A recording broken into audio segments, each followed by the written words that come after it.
Salam Bapak Ibu, saudara sekalian yang kasih Tuhan. Terlebih dahulu saya mengucapkan selamat tahun baru tahun 2021. Oleh karena kemurahan Tuhan, kita masih diberikan umur panjang sehingga kita bisa memasuki tahun ini, tahun baru. Puji nama Tuhan, biarlah pelayanan kita, kasih kita juga akan diperbarui oleh Tuhan dan kita semakin mengasihi Tuhan. Haleluya. Sebelum kita akan mengikuti seluruh ibadah pada pagi hari ini lewat streamline, kita akan berdoa terlebih dahulu. Kita persiapkan hati kita undang hadirat Tuhan untuk benar-benar akan menguasai segenap kehidupan kita. Bapa di sorga, Bapa yang kami kenal, kami sembah dalam nama Tuhan Yesus Kristus.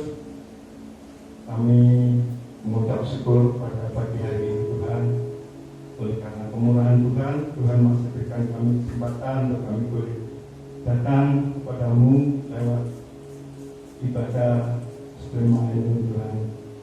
Ya Tuhan, Engkau hadir memberkati kami, baik kami yang di tempat ini maupun saudara-saudara kami yang anakmu yang berada di tempat masing-masing.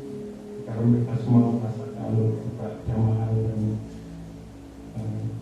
kasih Tuhan, sehingga benar-benar kami dapat merasakan kehadiran-Mu dimanapun kami berada dan dalam situasi kondisi apapun. Terima kasih Bapak, kami serahkan seluruh bagian ibadah ini awal yang hadir. Biarlah Tuhan saja melalui kuasa Roh Kudus akan memimpin kami semua. Di dalam nama Tuhan Yesus Kristus kami akan bersyukur. Amin. Haleluya. Amin.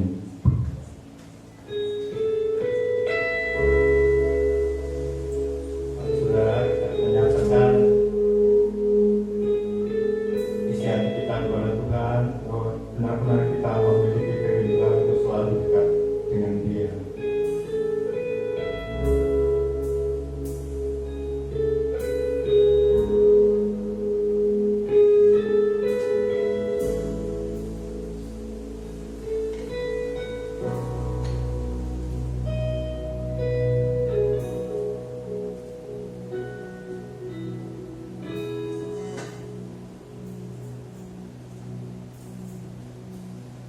Hanya dekat Allahku, rasa tenang hatiku, Kau sertai jalanku sepanjang hidupku.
Firman jadi manusia, diam di antara kita. Ada hidup terang bagi manusia, Engkau datang bagi kemuliaan-Mu. Firman jadi manusia, diam di antara kita. Ada hidup terang bagi manusia, Engkau datang bagi kemuliaan-Mu.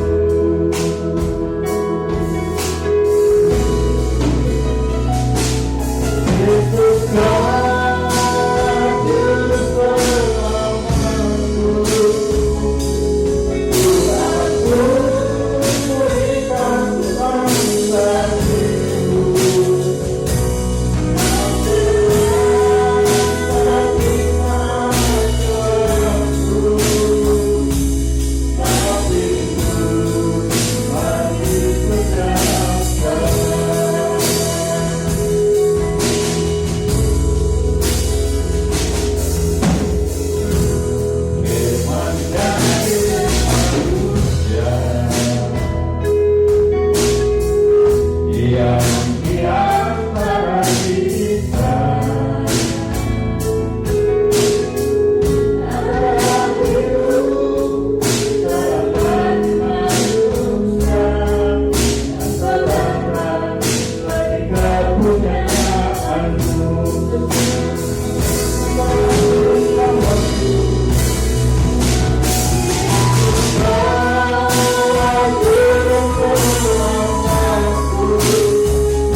Cinta Tuhan, kami akan mendengarkan kebenaran firman-Mu. Dan Tuhan tetap menyertai kami, memberikan kami kemampuan dan kekuatan untuk kami bisa memahami akan kebenaran firman-Mu yang sebentar akan disampaikan oleh hamba-Mu.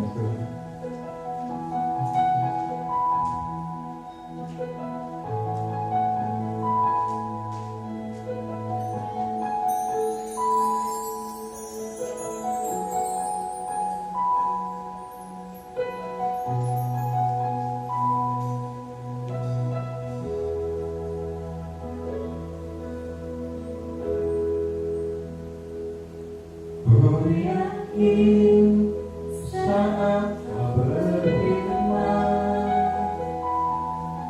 ku menang saat Kau bertindak. Hidupku hanya ditentukan oleh perkataan-Mu.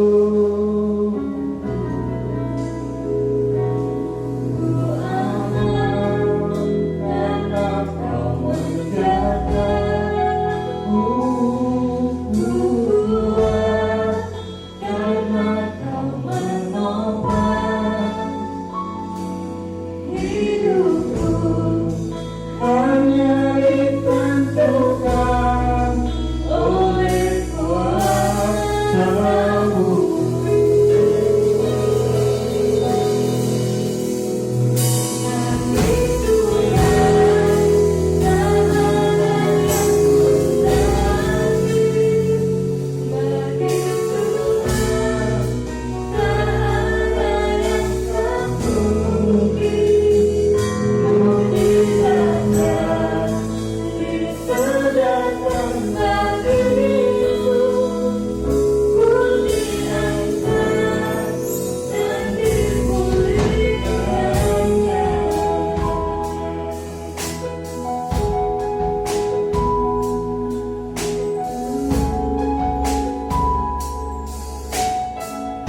yakin saat kau berfirman, ku menang saat kau bertindak. Hidupku hanya ditentukan oleh perkataanmu. Ku aman karena kau menjagaku. Ku kuat karena kau menolong. Hidupku hanya ditentukan oleh kuasa-Mu. Bagi Tuhan tak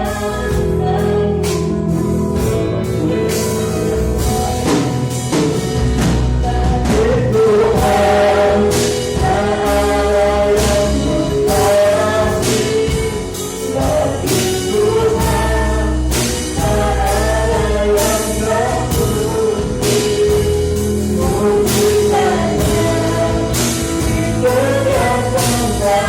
yang mustahil. Bagi Tuhan tak ada yang tak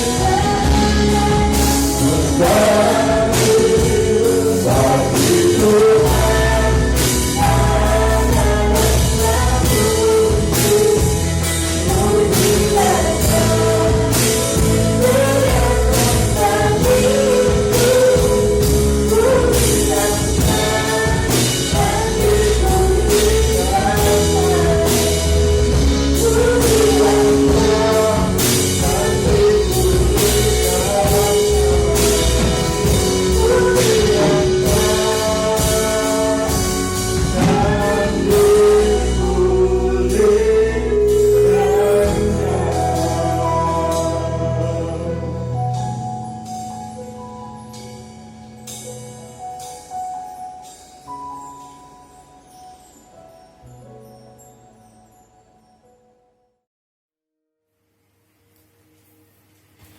Shalom, selamat beribadah kembali di tahun 2021. Kiranya berkat Tuhan terus mengalir dan kita tetap terpelihara oleh karena firman Allah. Saudaraku, pagi ini kita akan mendengar firman Tuhan. Akan kami ambil dari Injil Lukas pasal 12.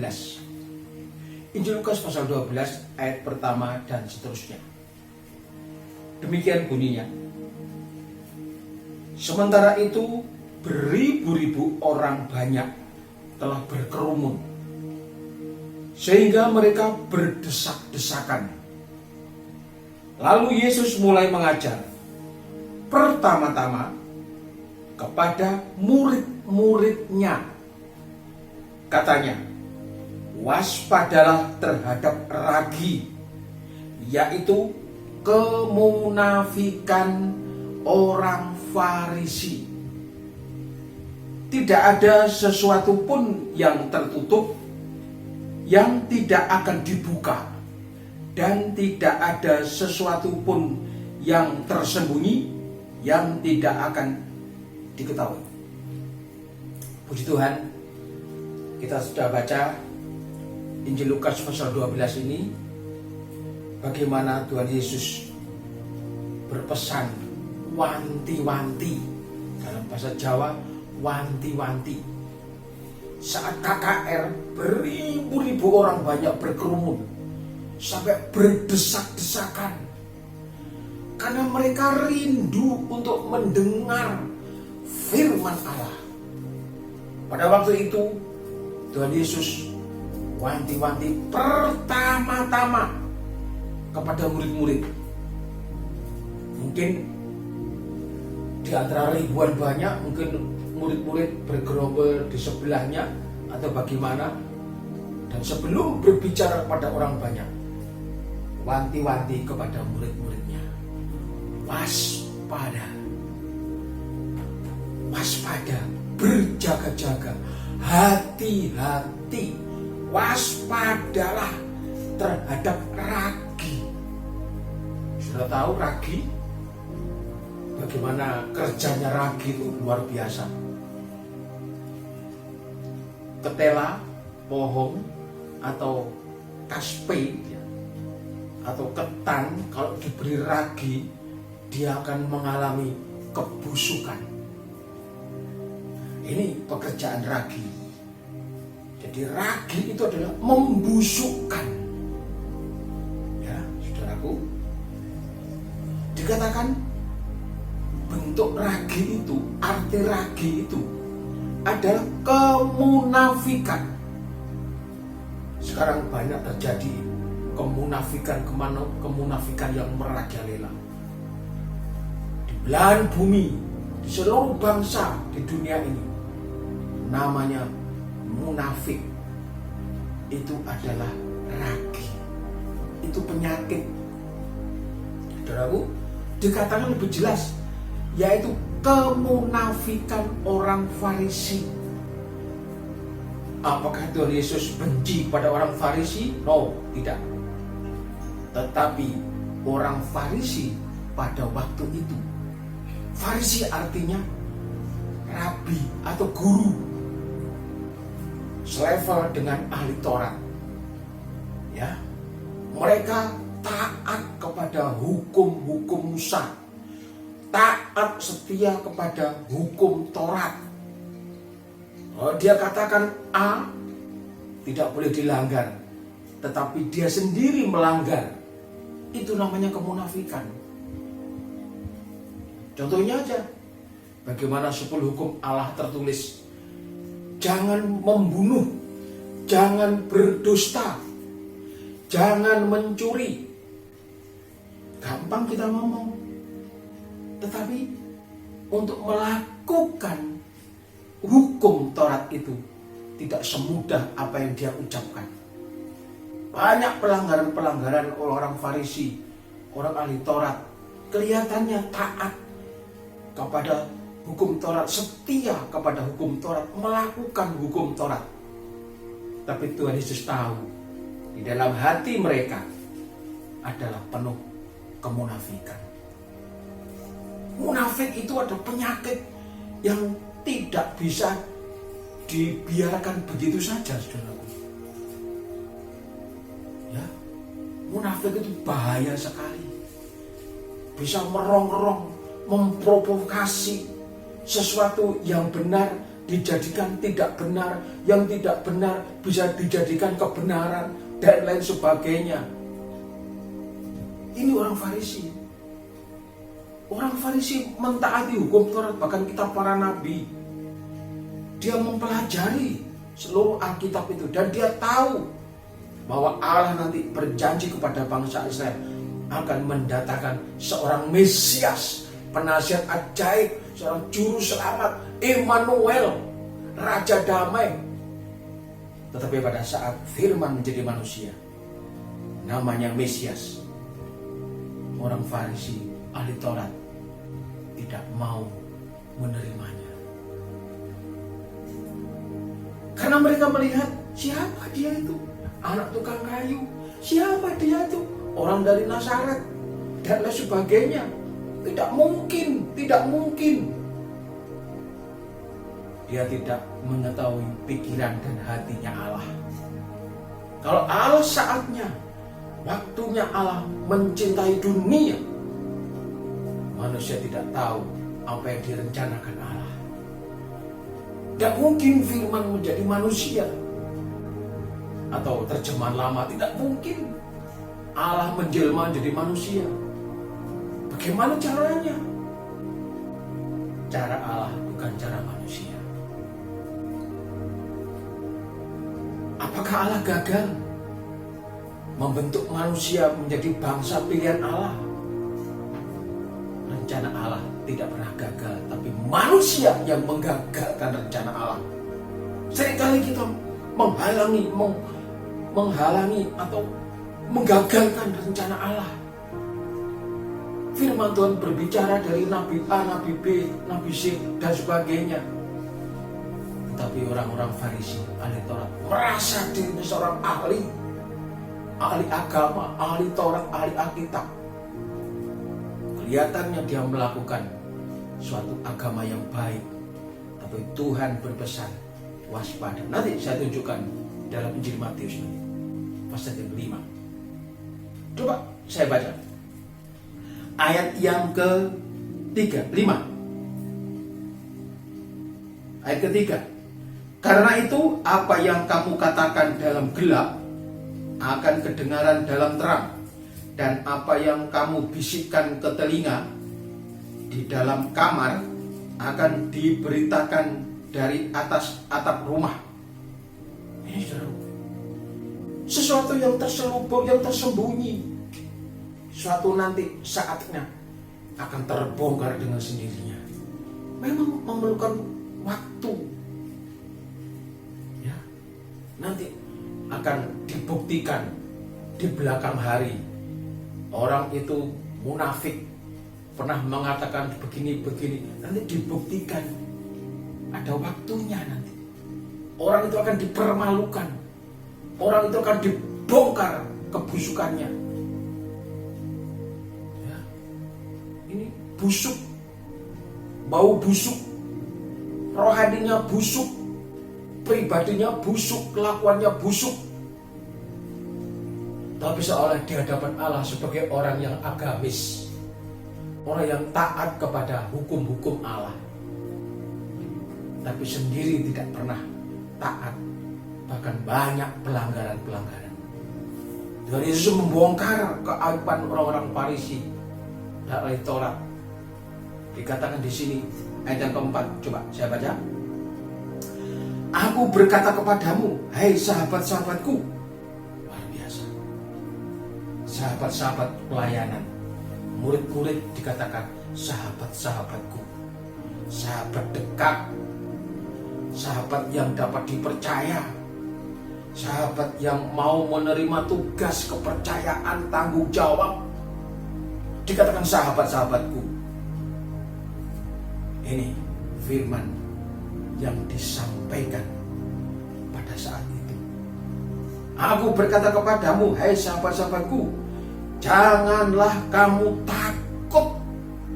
Ya. Janganlah kamu takut. Lihat dulu. Takut kepada siapa? Kalau firman Tuhan pada tutup buka tahun, Tuhan menampakkan diri di tengah-tengah ombak. Perahu murid-muridnya dihantam angin sakal, dan Yesus berjalan di atas air, dan murid-muridnya ketakutan. Di situ suara firman dikatakan, jangan takut, ini aku. Luar biasa, memberikan suatu kepastian. Kita tidak boleh takut kepada siapapun, hanya takut kepada Tuhan.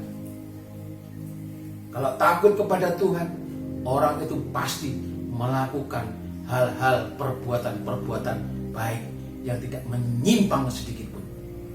Tapi karena tidak takut sama Tuhan, orang itu bisa korupsi, bisa mencuri, bisa membunuh, dan lain sebagainya.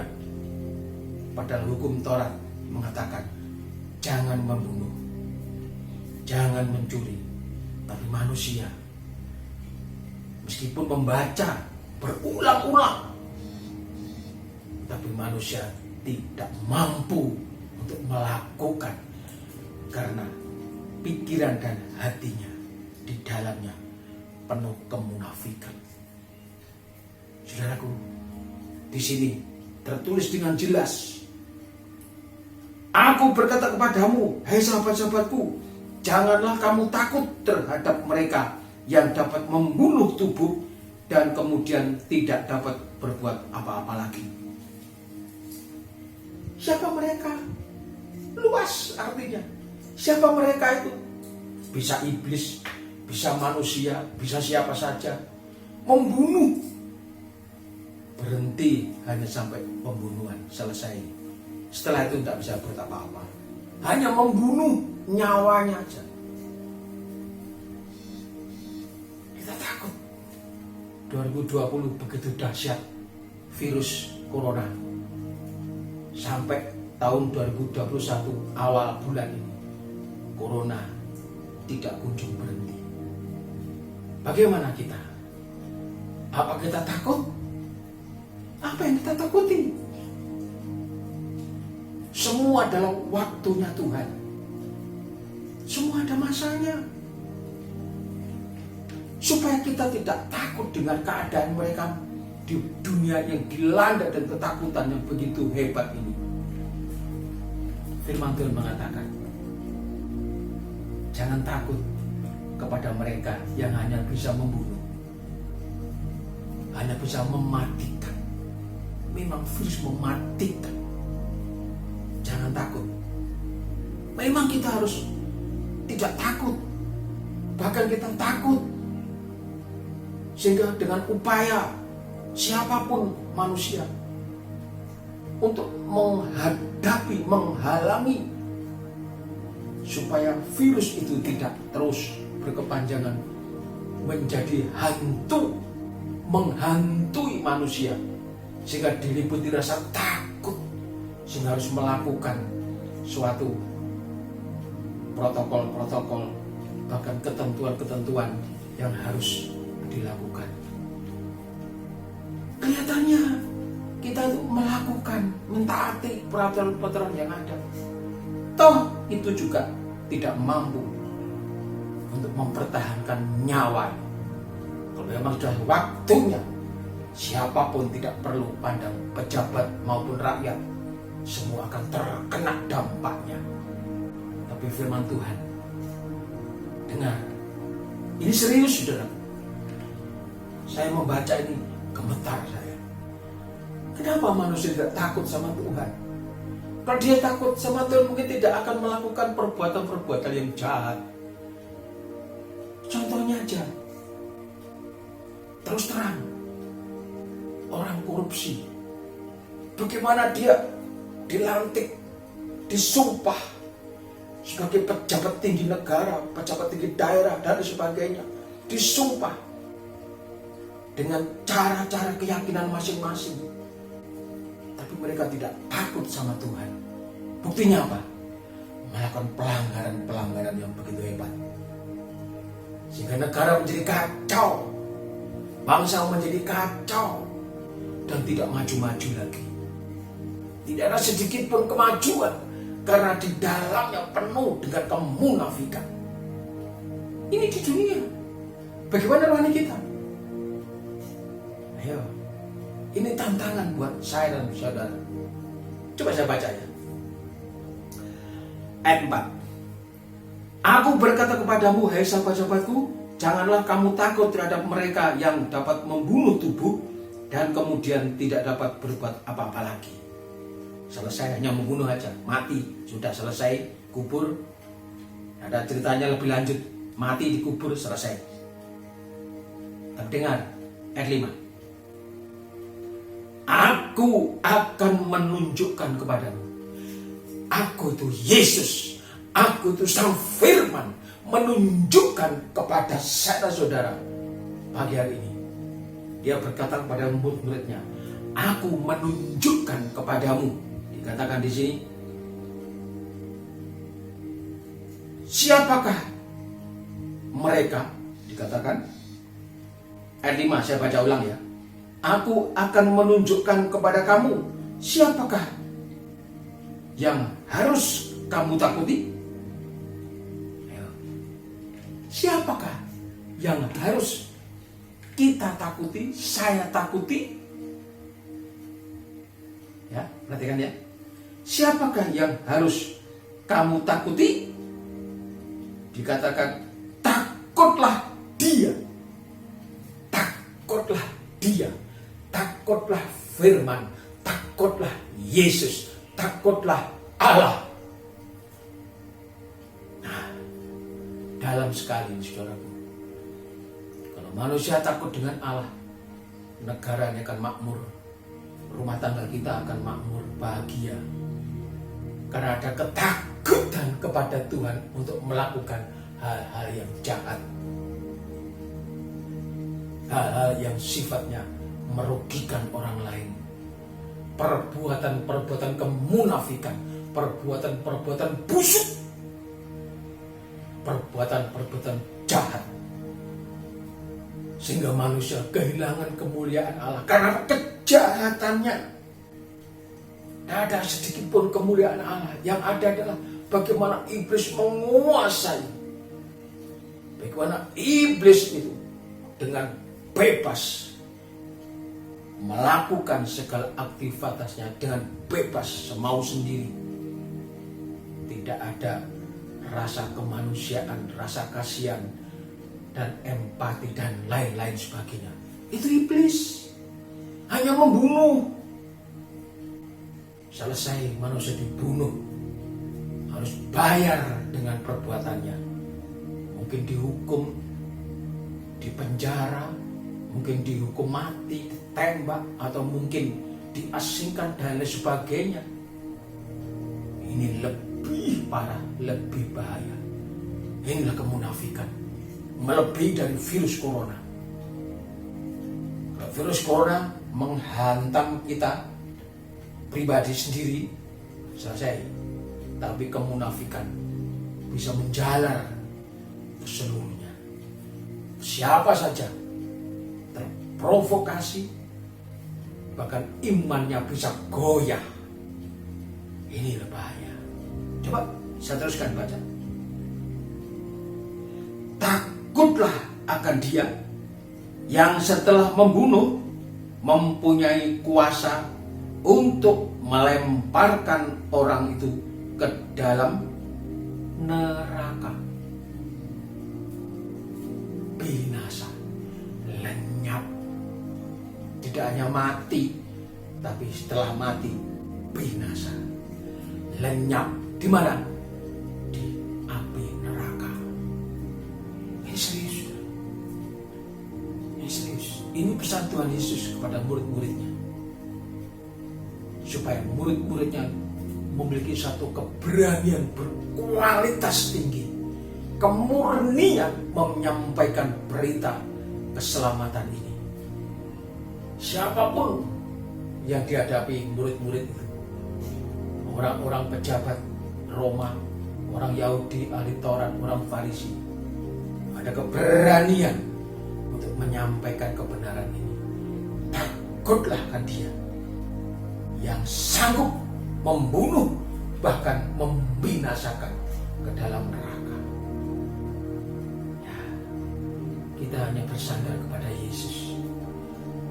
Kita punya andalan hidup ini hanya kepada firman, kepada Yesus, Sang Juru Selamat yang sudah menyelamatkan manusia dari dosa. Tidak ada seorang pun bisa lari dari dosa, karena dosa itu terus mengejar kemana manusia pergi, dan bagaimana manusia itu dapat dikuasai oleh dosa. Tetapi kematian Yesus mengalahkan dosa dengan darahnya yang luar biasa. Manusia harus mengalami penyelamatan. Cepat saya teruskan ayat yang seterusnya. Sesungguhnya aku berkata kepadamu, takutlah Dia.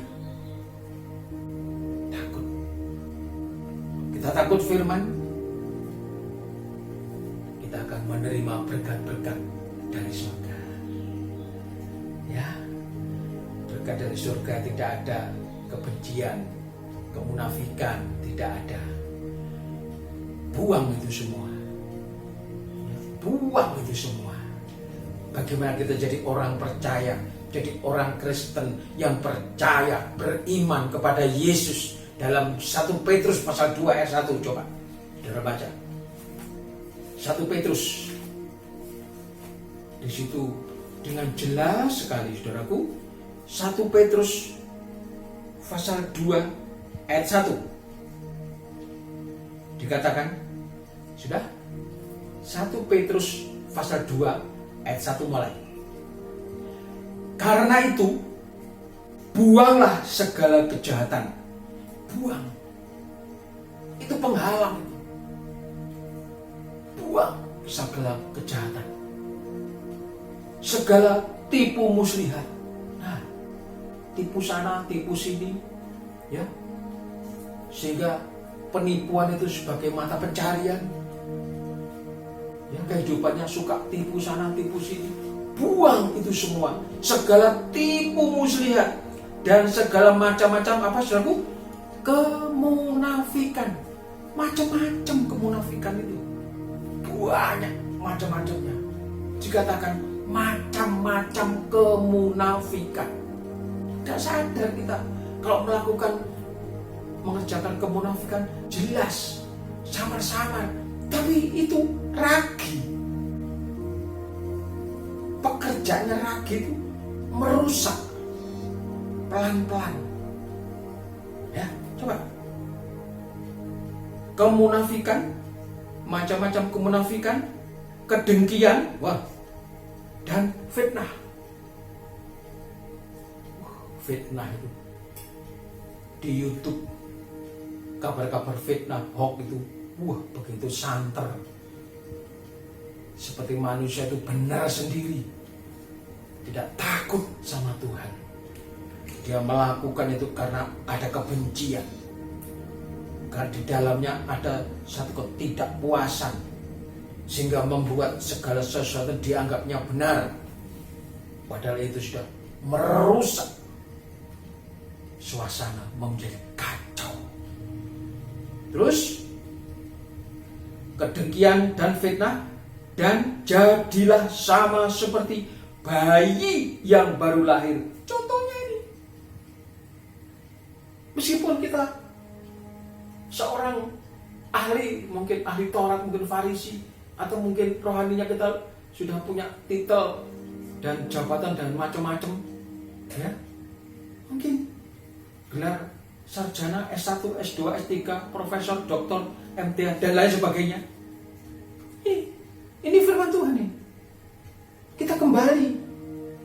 Bagaimana Tuhan berbicara, jadilah seperti bayi. Bayi bisa apa? Ngomong juga tidak bisa, hanya bisa menangis. Lapar menangis, pipis menangis, hanya bisa menangis. Dan kebutuhannya yaitu minum air susu yang murni. Itu saja. Saudara bisa mengartikan lebih luas lagi bagaimana firman Tuhan mengatakan jadilah kembali seperti bayi yang baru lahir. Coba saya baca. Dan jadilah sama seperti bayi yang baru lahir. Bayi baru lahir. Baru lahir. Sudah tahu bayi lahir? Baru lahir bagaimana? Bagaimana rupanya, bagaimana bentuknya? Itulah kita. Kita lahir di bumi tidak membawa apa-apa. Tidak membawa apa-apa. Bahkan kita nanti mati pun juga tidak membawa apa-apa.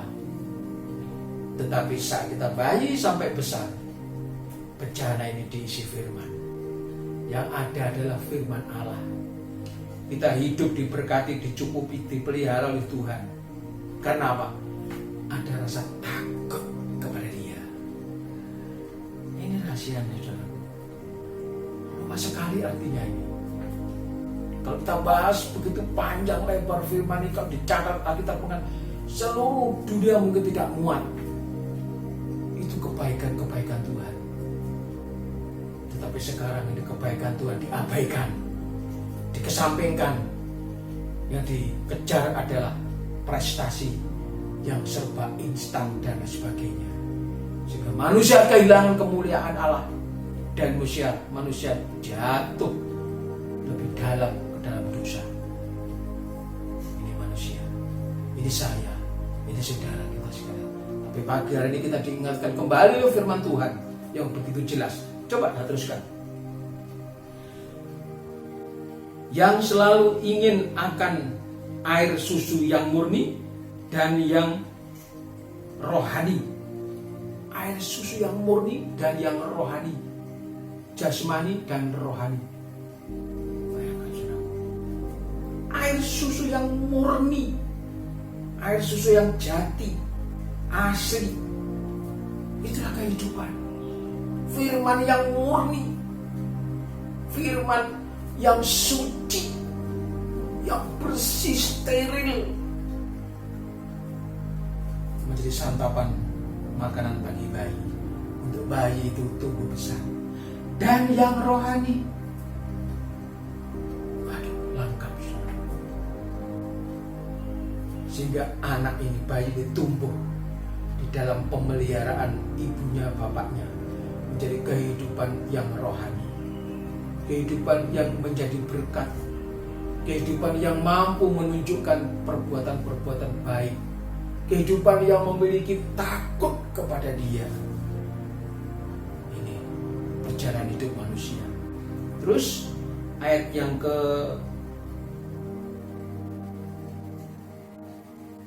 selanjutnya, yang murni dan yang rohani, supaya olehnya kamu bertumbuh dan beroleh keselamatan. Ini startnya, ini permulaan tumbuh. Ya, begitu dijaga betul, terpelihara, diawasi, sehingga bayi itu akan tumbuh dengan sehat. Tumbuh sehat, rohani kuat, maka hidupnya dikatakan di sini beroleh keselamatan. Selamat di bumi, selamat di akhirat. Ini saudaraku. Jadi keselamatan itu tidak hanya nanti di akhirat. Iya kalau selamat, ya mudah-mudahan. Tapi di bumi sudah diyakinkan dengan firman yang murni, susu yang murni, yang rohani, sehingga manusia yang tumbuh itu benar-benar terarah sesuai dengan kehendak firman dan memperoleh keselamatan. Kalau di bumi kita memperoleh keselamatan, kenapa kita takut dengan segala virus-virus yang macam-macam yang sekarang ini merajalela? Mendengar rumah sakit A, B, C penuh semuanya. Apa yang harus kita perbuat? Kita mau kemana? Berjaga-jaga? Oke. Kita berjaga-jaga, melakukan segala protokol kesehatan, taat, mungkin swab, mungkin juga rapid dan sebagainya. Begitu mahalnya keselamatan ini. Padahal Yesus menawarkan, akulah jalan, kebenaran, dan hidup. Kenapa manusia tidak mau? Kenapa? Karena pikirannya munafik tadi. Tidak mungkin. Tidak percaya. Kita mempercayai segala sesuatu yang nyata. Baru percaya. Tapi yang tidak nyata, tidak mau percaya. Wajar. Tetapi firman ini adalah hidup. Bukan firman yang mati, firman yang hidup. Ribuan tahun sampai hari ini firman itu hidup. Inilah yang menghidupi saya dan saudara. Perkataan-perkataan ini bukan hampa, bukan omong kosong, nyata dan dibuktikan. Saudara selamat. Nomor satu, takut Dia. Kalau penyakit, virus dan sebagainya, dalam bahasa Jawa dulu itu adalah pagebluk atau tulah, itu memang harus terjadi. Orang mengatakan ini seleksi alam dan sebagainya. Oke, silakan komentar bagaimanapun, no problem. Tapi yang penting kita punya pedoman, kita punya satu harapan, hanya Dia, Yesus namanya. Ya, terus kita baca ayat yang ke-4. Dan datanglah kepadanya batu yang hidup itu, yang memang dibuang oleh manusia, tetapi yang dipilih dan dihormati di hadirat Allah. Manusia seringkali mencari penghormatan di antara manusia. Tapi firman Tuhan ini, kalau kita taat, setia kepada Dia, dan kita mau melakukan segala perintah-perintahnya, kita dihormati di hadapan Allah. Dihormati. Apa yang kita kerjakan karena melakukan kehendak Dia, maka kita dihormati. Tidak sekedar dihormati, tetapi diberi mahkota, diberikan satu anugerah, bukan lagi sebagai seorang pahlawan, tetapi seorang yang melakukan perintah Tuhan. Itu adalah hamba-hambanya Tuhan, dibela oleh tuannya. Kita seorang hamba. Hamba itu tunduk menurut kepada tuannya. Tetapi tidak hanya sebagai hamba, tapi dikatakan sebagai sahabat. Meningkat lagi, sahabat mempelai. Meningkat lagi sebagai tubuh Kristus yang ams, yang kudus, mempelai wanita bagi anak domba. Ini saudaraku, tingkatan rohani kita. Tidak seperti orang Farisi, orang ahli Taurat, hanya ahli agama. Coba Injil Matius pasal 5. Ya, sedikit lagi. Injil Matius pasal 5. Kita baca ayat yang ke 20. Ayat 17 dibaca di rumah ya. Judulnya Yesus dan Hukum Taurat. Ayat 17 sampai ayat 19 baca di rumah.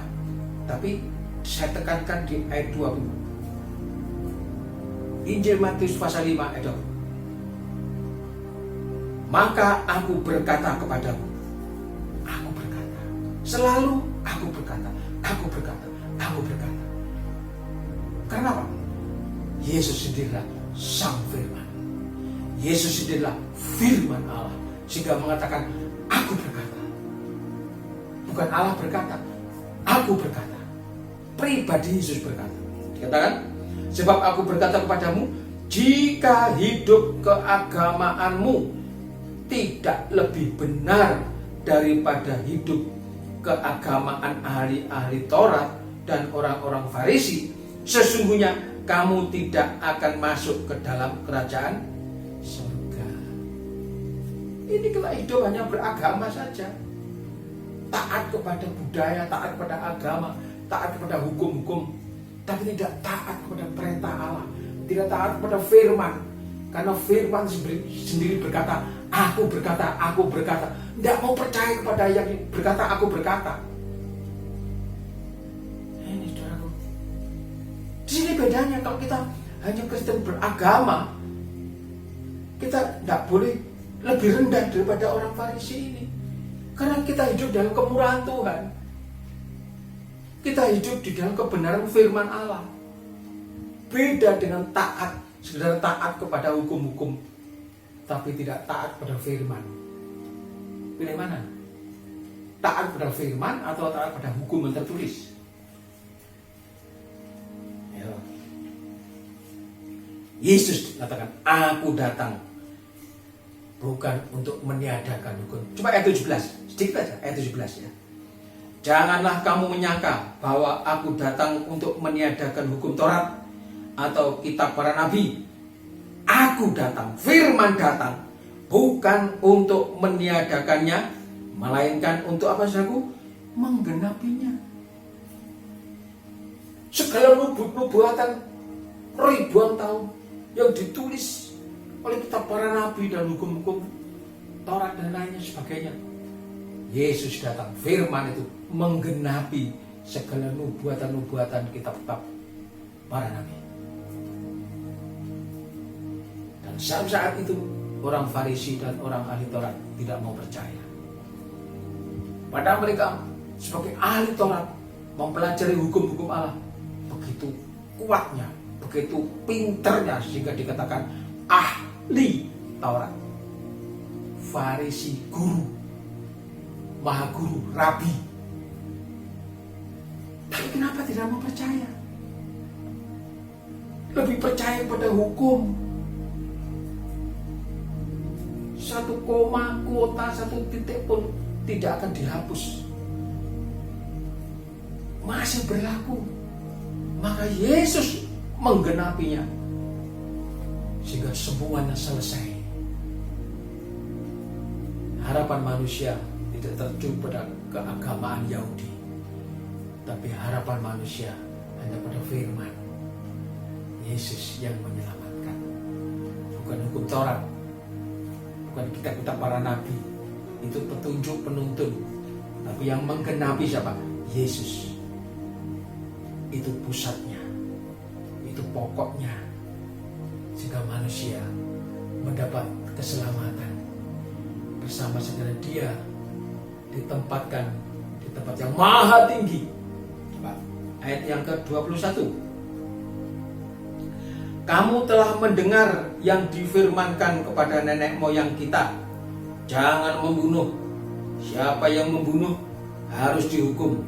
Tetapi aku berkata kepadamu, setiap orang yang marah terhadap saudaranya harus dihukum. Setiap orang yang marah kepada saudaranya harus dihukum. Ya. Terus siapa yang berkata kepada saudaranya kafir? Zaman dulu sudah ada, saudara. Sekarang sedikit kafir, tidak mengerti, tidak memahami apa kata-kata kafir, artinya kafir itu apa. Ya. Sehingga kemunafikan itu diputar balikkan, merasa dirinya tidak kafir, orang lain dianggap kafir, merasa dirinya benar, orang lain tidak ada kebenaran sedikit pun. Ini zaman sekarang ini. Kalau kita tidak belajar firman Allah, tidak paham, iman kita bisa tergelincir. Saya ulangi. Siapa yang berkata kepada saudaranya kafir harus dihadapkan ke mahkamah agama. Begitu kuatnya mahkamah agama hukum Taurat pada waktu itu, sehingga tidak sembarangan orang berbicara pada kafir. Menurut pandangan Alkitab, kafir itu apa? Kafir itu orang yang tidak percaya kepada Tuhan. Tuhan yang mana? Tuhan siapa? Tuhannya orang Israel, bangsa Yahudi. Karena Allah sendiri sudah memproklamirkan, akulah Tuhan Allahmu yang telah melepaskan kamu dari perbudakan dari tanah Mesir. Jangan ada ilah-ilah lain di hadapanku. Ini, kalau ada ilah-ilah lain, orang mengatakan Allah-Allah lain, maka orang Yahudi bisa mengatakan itu adalah Allahnya orang kafir, orang yang tidak percaya kepada Allahnya nenek moyang Abraham, Ishak, Yakub. Itu saudaraku, di seluruh dunia manusia itu kafir semua. Yang tidak kafir hanya Yahudi. Ini saya jelaskan ini. Alkitab mengatakan ini. Kita ini bangsa-bangsa kafir. Tetapi setelah firman menjadi manusia 2020 tahun yang lalu, maka kita bangsa kafir percaya kepada Yesus. Maka kita masuk kepada suatu rencana Allah, menjadi bangsa yang kudus, bangsa yang ada tanda lahir baru, lahir oleh karena darah Yesus. Kita bangsa kafir, kalau lihat kemurahan Tuhan, menjadi percaya pada Dia, pada Yesus yang sanggup membunuh, bahkan membinasakan, memasukkan neraka. Nah, kita seperti anggur yang dicangkokkan pada pokoknya. Bukan lagi menjadi bangsa kafir, tapi bangsa ketebusan. Ini saudaraku. Ada pengertian lain lagi kafir. Di Mesir di sana, di Timur Tengah, orang-orang Arabia, orang Arab, orang Arabia mengatakan kafir begini. Ada orang kaya punya ladang yang luas sehingga panen banyak, ditimbun di rumah. Kemudian rakyat lainnya itu kelaparan. Orang ini tidak mau memberikan sedikit bantuan makan kepada mereka-mereka. sehingga dikuasai dan disimpan, tidak boleh orang lain untuk ikut-ikut menikmati. Ini kafir. Bahasa Jawanya apa? Serakah. Sudah jelas? Istilah ini dipakai sampai sekarang di Alexandria di Mesir sana, di daratan Arab. Sampai sekarang istilah kafir itu, saudaraku, ada dua versi. Orang serakah, kafir, tidak percaya pada Tuhannya Israel. Nah, ya, dikatakan siapa yang berkata kepada saudaranya kafir harus dihadapkan ke mahkamah agama. Dan siapa yang berkata jahil, apa jahil? Gila. Nah, apa gila? Edan. Apa edan? Gendeng. Dididik gendeng, edan, gila. Sehingga dipakai kata-kata samaran atau kata-kata apa ya? Kebiasaan.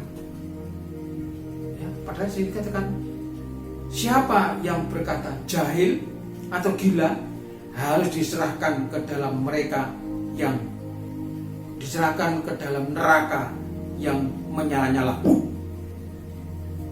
Nah, main-main dong. Main-main ke dalam neraka. Tidak ada pengampunan. Karena merasa dirinya benar, merasa dirinya tidak kafir, merasa dirinya tidak gila, padahal dia paling gila di hadapan Tuhan. Nah, ini pelajaran buat saya dan buat saudara sekalian. Terus dan lanjutkan. Sebab itu, jika engkau mempersembahkan persembahanmu di atas mezbah dan engkau teringat akan sesuatu yang ada dalam hati saudaramu terhadap engkau, tinggalkanlah persembahanmu di depan mezbah itu dan pergilah berdamai dahulu dengan saudaramu, lalu kembali untuk mempersembahkan persembahanmu itu. Ini kebaikan, contoh berdamai, damai di bumi, damai di surga. Ya ini, jangan munafik. Ya, di bumi punya musuh. Wah, aku benci sama orang itu. Benci digawa mati. Nah ini saudara, neraka. Bukan saya yang ngomong ini loh. Baca ulang ya. Saya baca ulang. Dengarkan baik-baik. Atau saudara ikut mendengar, ikut membaca sama-sama ya. Matius pasal 5 ayat yang ke berapa tadi? 25. Coba saya baca. Injil Matius pasal yang kelima ayat yang kelima, 25.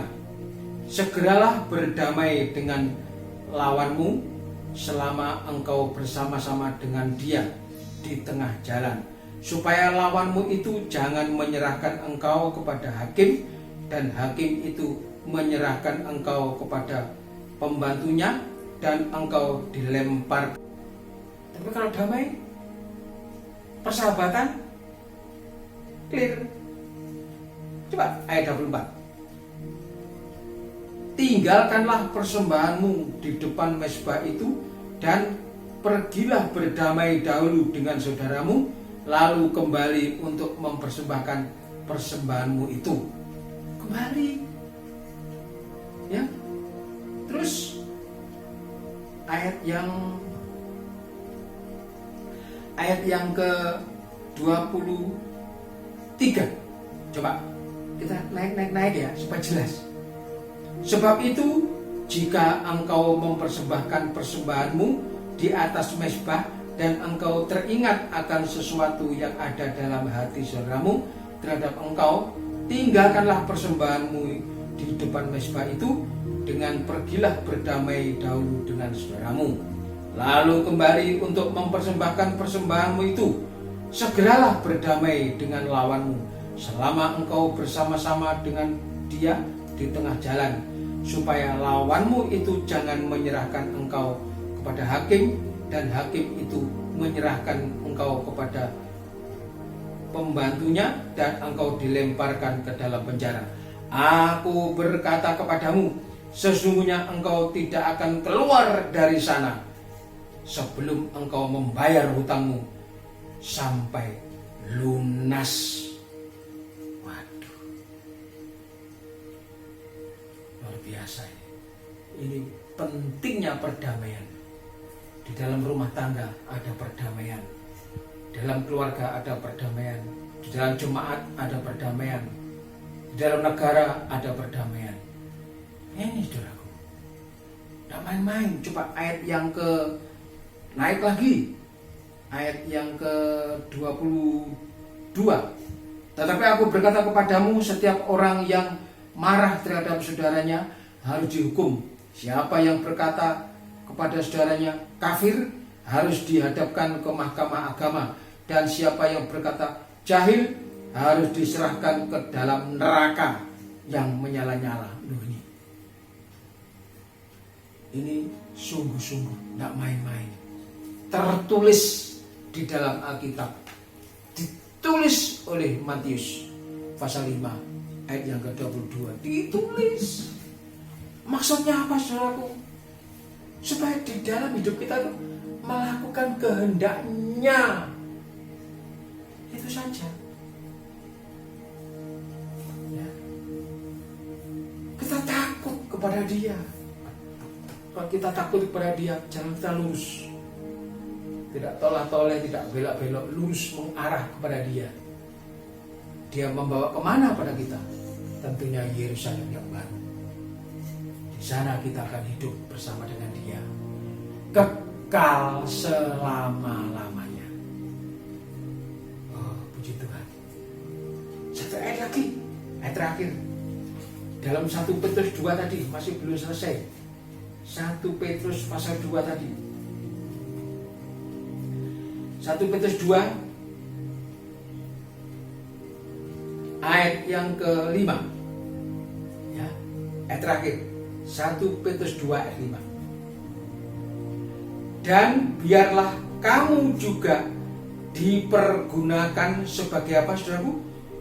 Sebagai batu hidup. Ini batu hidup. Bukan batu yang mati, batu hidup. Terus saya ulangi ayat 5. Dan biarlah kamu juga dipergunakan sebagai batu hidup untuk pembangunan suatu rumah rohani. Kalau batu mati, rumah fisik, bangunan rumah. Tapi ini rumah rohani, harus dibangun dengan batu hidup, berguna untuk pembangunan rumah rohani. Siapa rumah rohani? Saudara kita. Kalau saya berbicara tempat sini, saya berusaha untuk membangun batu hidup ini menjadi bangunan-bangunan rohani. Terus bagi suatu imamat kudus untuk mempersembahkan persembahan rohani yang karena Yesus Kristus berkenan kepada Allah. Yesus berkenan kepada Allah. Yesus sudah menggenapi, menyelesaikan seluruh kehendak Allah, seluruh pekerjaan Allah, sampai disalib, digantung di atas salib. Eloi, Eloi, lama sabachthani, sudah genap. Mari, saudaraku, kita menggenapi firman yang sudah dikatakan Tuhan Yesus pagi hari ini. Kita menggenapinya sampai nanti dikatakan bangunan rohani yang begitu indah, berguna bagi pembentukan tubuh Kristus yang besar, yaitu gereja mempelai. Hanya satu gereja, tubuh Kristus, tubuh yang sudah ditandai dengan darah penebusan anak domba Allah. Sehingga ibadah kita tahun 2021 tidak lagi takut kepada siapapun, hanya takut kepada Allah. Tentunya kalau kita punya takut kepada Allah, kita tidak melenceng dari segala firman yang sudah kita dengar. Kita tunduk, kita melakukan perintah Tuhan. Di situ Tuhan juga turut melakukan pekerjaannya. Di mana kita berada, di mana pelayanan kita, semuanya itu hanya kemuliaan bagi Tuhan. Hanya kita menyembah, Yesus aku sembah. Puji Tuhan, amin. Mari kita akan nyanyikan lagu rohani, Yesusku menyembahmu. Ikuti, saya nyanyi, saudara ikuti. Mari kita bangkit berdiri semuanya. Yesus, kemuliaan-Mu pulihkan hatiku. Yesus, kemuliaan-Mu berkati hidupku. Segala pujian syukur bagimu, Kau hadir dalam hidupku. Kini ku datang sujud di hadapan-Mu, memuji-Mu, menyembah-Mu. Yesus, ku menyembah-Mu. Segala puji dan syukur bagi-Mu, Kau hadir dalam hidupku. Kini ku datang sujud di hadapan-Mu, memuji-Mu, menyembah-Mu. Yesus, ku menyembah-Mu. Segala pujian syukur bagi-Mu, Kau hadir dalam hidupku. Kini ku datang sujud di hadapan-Mu, memuji-Mu, menyembah-Mu. Yesus, ku menyembah-Mu. Haleluya. Terima kasih Tuhan. Jikalau firman yang sudah kami dengar ini merupakan peringatan keras supaya ke depan kami lebih waspada akan ragi-ragi kemunafikan yang begitu kuat menjalar masuk ke dalam iman kami, sehingga kami tergelincir dan jatuh. Tetapi pagi hari ini firman-Mu begitu menguatkan kami Tuhan, sehingga kami tidak lagi takut kepada siapapun, takut kepada apapun. Hanya kami berfokus takut kepada Engkau, takut kepada Dia, takut kepada firman yang mampu membunuh, bahkan membinasakan, masuk dalam neraka. Tuhan, terima kasih. Hanya oleh kemurahan dan anugerah-Mu, jikalau kami boleh mendengar firman yang begitu kuat, yang membangun.